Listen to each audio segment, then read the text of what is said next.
Springtime in the Pacific Northwest. Look at all that snow. But take a look at this. Look, it's melting. It is grass, green grass. Hope springs eternal, people.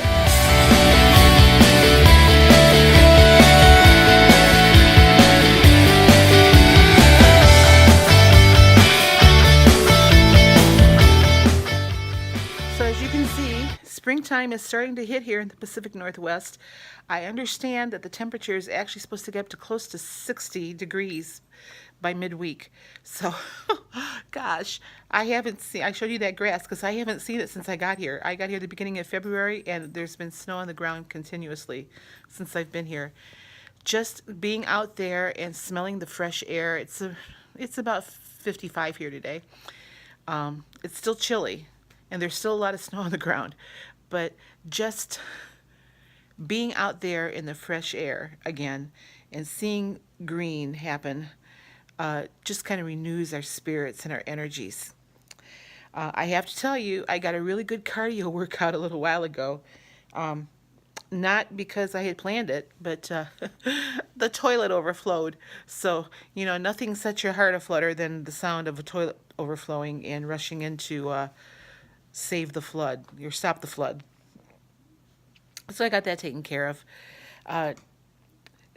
It just seems like it's a season of renewed energy when springtime finally hits and the sun is out. And I want to tell you, I think part of my problem and my apathy toward this weight loss journey of mine has been this never-ending winter that we've been in. Like I said, I left Ohio and the wind chill was 40 degrees below zero. And I drove here through snow and ice and wind, and it was awful. Now, nothing like what our friends up in Nebraska and Iowa are experiencing right now. That's in South Dakota. It's just really bad. In North Dakota, I think, is under snow too. It's really bad there. I didn't have to go through any of that, thank goodness. And I am so concerned about you guys. My prayers are with you that that's going to resolve itself. Our poor farmers that are up there that are usually, looking to plant by now aren't anywhere close to getting into the fields. So let's keep them in our prayers. So, whatever I went through wasn't anything like that. But I went through very cold weather on the way here, and it was snow and ice and very treacherous driving conditions. And it was snowing when I got here, and it didn't quit for a month. We've had maybe, let's see, I've been here since the beginning of February. We've maybe had 5 or 6 days where it didn't snow.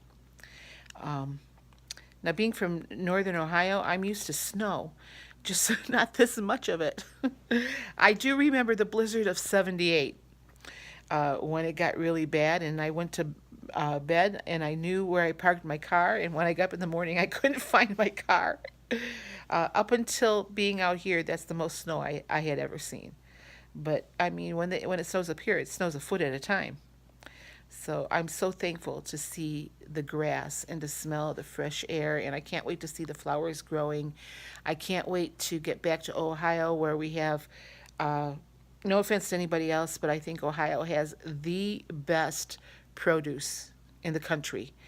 In the places that I've been, the food that's grown in Ohio just tastes so much better, and it's cheaper, less expensive, I mean. I have one particular farmer that I buy a lot of my produce from that I can't wait to get back home and start canning again. The best green beans and corns ever. But I can green beans in when they come in season. Usually around the end of June, 1st of July is when I'm canning green beans. The strawberries that are grown there that come in the season in June are so wonderful and sweet. And the corn harvest in August is just awesome. If you've never had Ohio sweet corn, get some. But I love doing that stuff, the beets and everything. My kids have a joke that if it grows out of the ground, I put it in a jar. And there's a lot of truth to that. But what I always do is I start canning in June, and I don't stop usually until after the tomato harvest. Well, not even then, because I do the pumpkin harvest too. Um, so it saves me in the long run. It saves me a lot of money. The reason I started canning in the first place was because we had so many kids, and since my husband was an agricultural salesman, he didn't bring in a lot of money in the wintertime. Matter of fact, there were 2 months where he didn't work at all, so we were living off of what I was making as a teacher, and then what I canned during the summer. That's what we lived on.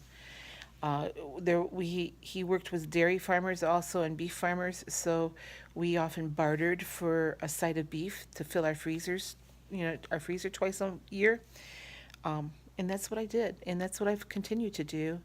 I didn't can much last summer. I, to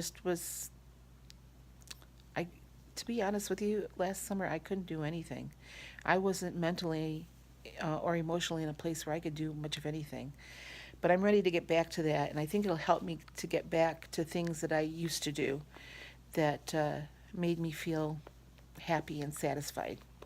And I always felt such a sense of accomplishment after my shelves were filled. Matter of fact, I might insert a picture here to show you what one of my shelves looked like. And mind you, if I insert this picture, I had 3 of those that looked like that. Um, but I can all the fruit, like the pears and the peaches. I used to do this thing for my husband. It was a vanilla spiced pear that he loved, and I only did it 1 year, and he actually hid the jars because he didn't want anybody else getting them. So I might can some of those too this year, but we'll see. I'm anxious to get back to that, and then what I'm really anxious about is to show you how all this home canning that I do fits into the Weight Watchers meal plans. Uh, I tell you, it's wonderful because I know exactly what I'm putting into those jars. I know exactly what I'm putting into my body. So it's just wonderful, and I have offered to teach other people how to do this. I know that there are several of you that watch my channel that are also canners, and yay. I think it's an old tradition that we need to keep alive and teach to our younger generation because they don't know. I mean, they look at it, oh, it's a lot of work. Well, yeah, it's a lot of work, but it's worth it. So anyway, getting back to what I've eaten so far today. I've only had breakfast. I don't even know what time it is here. It's after 3 o'clock. But I didn't eat breakfast until about 12:30, 1 o'clock. I typically don't. I get up late. I tried to get up at 8 o'clock this morning. My alarm went off at 8 o'clock, and I laid in bed until 11. And then by the time I got up and got ready and everything, it was 12:30, 1 o'clock by the time I ate breakfast. But I'm going to insert that video now.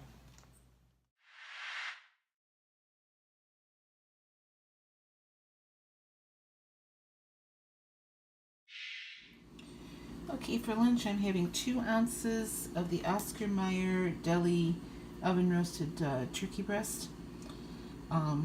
That's 2 ounces for 1 point, and I have a slice of Velveeta cheese for 1 point, and just some green pepper strips for 0 points. That's my lunch today. Okay, for my dinner tonight, I've got a cup of my pumpkin mash, which is 0 points. I've got 5 grams of butter in that, which is 2 points. A cup of unsweetened applesauce for 0 points. I have leftover chicken breast here, which was 3 ounces. That I just reheated up with some peppers and onions with a little Cholula sauce. That's all 0 points. So the only points on this plate is the butter and my pumpkin mash. 2 points for the dinner. Okay, for my snack tonight, because I'm feeling a little snacky, I have 1/3 cup of my home canned peaches. It's in a light syrup pack, so that's 1/3 cup. It's 3 points. I have 1 Thomas light English muffin, which is also 3 points, and 1 tablespoon between the 2 of these of apricot preserves, which is also 3 points. That takes my total count up to 18 points for the day. This is Mr. Philip. Can you say hello, Mr. Philip? Philip is like 11 years old, and he was one of our kittens that one of our cats had, and and my daughter adopted him, and he's been with her ever since she went away to college. So he likes grandma to come visit because I give him lots of treats. So okay, I ended up the day today with 18 points. I decided to have a snack a little while ago because I was thinking I was hungry. I'm not sure that I really was, but I was thinking before I wanted to start devouring something, I decided to have a snack and kind of keep that at bay. So yeah, I got 5 points left for the day. I'm going to leave it there. And I'm finishing up with some water tonight.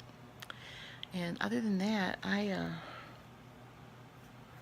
had a good day. So it's 2 days in a row that I've had good days, and I've really towed the line again. So hopefully I can recover from my weekend disaster.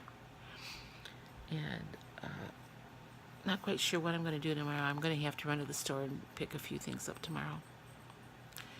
So, because we're out of just about everything, even if I just go and pick up a chicken breast for us to split before I get my check. So, tomorrow's another day. I hope you guys have had a good day. I hope you've been able to watch some of the videos. Boy, I got this one thing that just flies away, right? Where is it? There it is.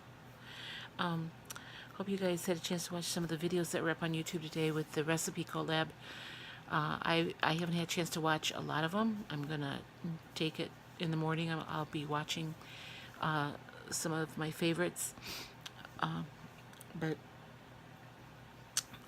if you're looking for good recipes to kind of recharge your menus, go ahead and take a look. There's like 20 of them that are doing a massive collab that are sharing the Weight Watchers recipes, or their favorite recipes anyway. So I know you're going to be able to learn something. So, okay, that's it for me tonight, and I hope you guys have a great day tomorrow.